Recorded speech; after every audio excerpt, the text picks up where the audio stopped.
एमाले अध्यक्ष केपी शर्मा ओलीलाई पक्राउ गर्न बालेन पुनः सक्रिय भएका छन्। शुक्रबार बिहान प्रधानमन्त्री सुशीला कार्कीलाई भेटेर बालेनले ओलीसहित रमेश लेखकलाई तत्काल पक्राउ गरेर अनुसन्धानको दायरामा ल्याउन सुझाव दिएका छन्। प्रधानमन्त्री कार्कीसँग एक्लै भेट्न गएका बालेनले हत्यारालाई पक्राउ गर्न नसक्ने भए मार्ग प्रशस्त गर्न समेत सुझाव दिएको समाचार बाहिरिएको छ।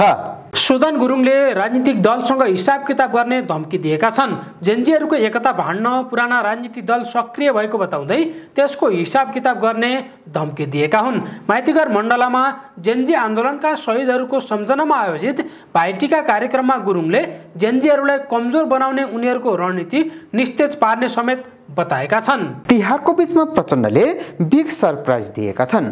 पार्टीको मार्गदर्शन सिद्धान्त माओवाद र पार्टीको नाम माओवादी त्यागेर प्रचण्डले माओवादी कार्यकर्ता सहित विश्व राजनीतिमा सरप्राइज दिएका हुन्।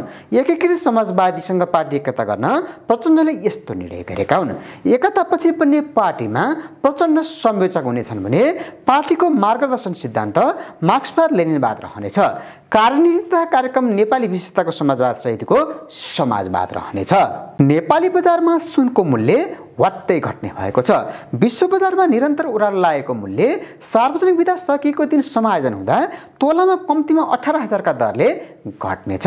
अस्ट्रेलियाले सुन उत्खननमा ठूलो लगानी गरेको छ भने चीनले पञ्चवर्षीय योजना सार्वजनिक गरेको छ। यी दुवै योजनाले सुनको मूल्य निरन्तर उडान लाग्ने विश्लेषण भइरहेको छ। जेनजीहरूका कम्तीमा 4 पार्टी हुने भएका छन्। बालेन शाह, सुमना श्रेष्ठको एउटा, सुदन गुरुङ, मीरा ढुङ्गाना र रक्षा बमले छुट्टा छुट्टै पार्टी दर्ता गर्ने तयारी थालेका छन्। यी 4 सहित हर्क साम्पाङ र रवि लामिछानेको पार्टी एक्लै चुनावमा जाँदा पुनः पुराना दल सत्तामा फर्किने खतरा बढेको छ। राजा फर्काउन नेपाली सेनाका बहालवाला जर्नलहरू पनि कसिएको खुलासा भएको छ। भदौ 24 गते राति केही जर्नलहरू राष्ट्रका नाममा सम्बोधन गरेर राष्ट्र संस्था पुनर्स्थापना भएको घोषणा गर्न पूर्व राजा ज्ञानेन्द्र शाहलाई आग्रह गरेको सैनिक स्रोतले जनाएको छ। त्यतिबेला ज्ञानेन्द्रले आँट गरेनन् र भारतले पनि सहमति नजनाएका कारण शाही घोषणा नभएको उनीहरूको तर्क छ।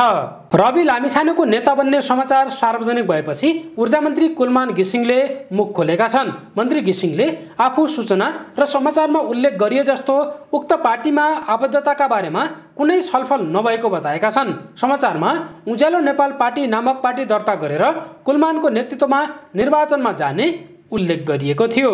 माओवादी केन्द्रका संयोजक प्रचण्डले आगामी निर्वाचनमा जेन्जीसँग गठबन्धन गरेर चुनाव लड्ने घोषणा गरेका छन्।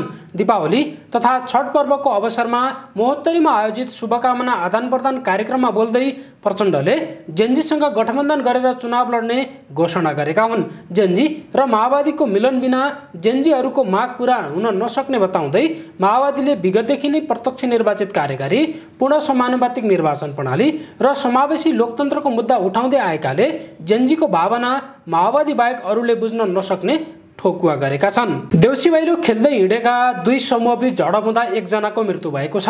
नवलपरासीको दुमकट्टामा देउसी भैलो खेल्ने क्रममा झडप हुँदा 44 वर्षीय सन्त बहादुर ठाडा मगरको मृत्यु भएको हो। देउसी भैलो खेल्दै दुमकट्टा गाउँमा पुगेको समूहका केही युवाले नाचगानकै क्रममा सन्त बहादुरलाई कुटपिट गरी गम्भीर घाइते बनाएका थिए। घाइते सन्त बहादुरको अस्पताल लैजाँदै गर्दा मृत्यु भएको प्रहरीले जनाएको छ। गृहमन्त्री ओम प्रकाश अर्याल पुनः विवादमा तानिएका छन्। घाइतेहरूको दिन बिहान पशुपतिनाथको दर्शन गरेर छालाको जुत्तासहित प्रकट भएका अर्याल बेलुका गोरखनाथ मन्दिर पुगेर जय शम्भुको तालमा खरानी धसेका बाबाजीहरूसँग मिसिएपछि विवादमा तानिएका हुन्। बालेन शाहले केपी ओली र रमेश लेखकलाई पक्राउ गर्न मन्त्री बनाएका अर्याल अन्ततः बरालिन थालेपछि चर्को आलोचना भइरहेको छ। केपी शर्मा ओलीको तारो बनेका दुर्गा प्रसाई अहिले सबैको घेराबन्दीमा परेका छन्। उनलाई जेन्जीले पत्याएका छैनन् भने रामकुमारी झाँक्री, महावीर पुन, सुदन गुरुङ लगायतले प्रतिवाद गरेका छन्। पूर्व राजाबाट पनि एक्लिएका प्रसाईमाथि अहिलेको सरकारले पनि निगरानी बढाएको छ। मुखमा जे आयो त्यही बोल्ने प्रसाईको पक्षमा बैंकको ऋण लिएर नतिर्ने बाहेक कोही पनि देखिएका छैनन्।